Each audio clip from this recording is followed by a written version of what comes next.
బజరంగ్ దళ్ వాళ్ళు మొన్న వాస్తవంగా వివిధ రాష్ట్రాల్లో ఏదైతే ఈ తప్పులు చేస్తున్నటువంటి వాళ్ళకి సంబంధించినటువంటిది అంటే మన గార్బా నృత్యాలకి జరుగుతున్నటువంటి సందర్భంలో ముస్లిం సామాజిక వర్గానికి సంబంధించిన యువకులు వచ్చి అక్కడ గర్ల్ ఫ్రెండ్స్ని తయారు చేసుకుని ఆ తర్వాత వాళ్ళని లవ్ జిహాద్ చేస్తున్నారంటూ వాళ్ళని ఆపేటటువంటి ప్రయత్నానికి స్వయంగా బజరంగ్ దళ్ సంఘాల వాళ్ళు అక్కడక్కడ నిలబడ్డారు. అడ్డుకున్నటువంటి విజువల్స్, అడ్డుకున్నటువంటి అంశానికి సంబంధించి కూడా మొన్ననే మాట్లాడుకున్నాం. అయితే ఇప్పుడు ఆ సంబంధించినటువంటి సంస్థల వాళ్ళు ఆవేదన వ్యక్తం చేస్తున్నది ఏంటంటే ఆ ముస్లిం సామాజిక వర్గం వాళ్ళు ఏం బలవంతంగానో దొంగతనంగానో రాలేదు.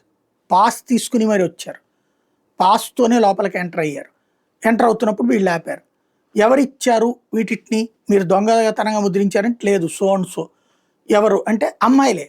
ఇదే సామాజిక వర్గాలకు సంబంధించిన రాజస్థానీ, గుజరాతీ సామాజిక వర్గాలకు సంబంధించిన అమ్మాయిలే ఇచ్చారు. వాళ్ళని పిలిచారు వీళ్ళు వాళ్ళ పేరెంట్స్తో సహా.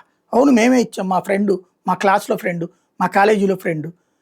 అంటే అట్లా వేరే మతం కదంటే, మతం అయితే ఏంటి, ఫ్రెండ్ని పిలవట్లేదా మనం? వేరే కులాల వాళ్ళని కూడా పిలుస్తున్నాం కదా. మేము మార్వాడీస్ని అయితే హిందువులు కూడా పిలుస్తున్నాం కదా. అట్లాగా ఇందులో తప్పేంటని వీళ్ళనే దబాయించారట. ఈవెన్ వాళ్ళ తల్లిదండ్రులు కూడా వాళ్ళకే సపోర్ట్ చేస్తూ ఇంటికి అతిథిని పిలిచినప్పుడు తప్పేంటని చెప్పి ఆపినటువంటి సందర్భాలు ఉన్నాయండి. ఇప్పుడు ఇది షాక్ తిన్న బజరంగ దళ్ వాళ్ళ వంతవుతుంది కొన్ని ఏరియాలో.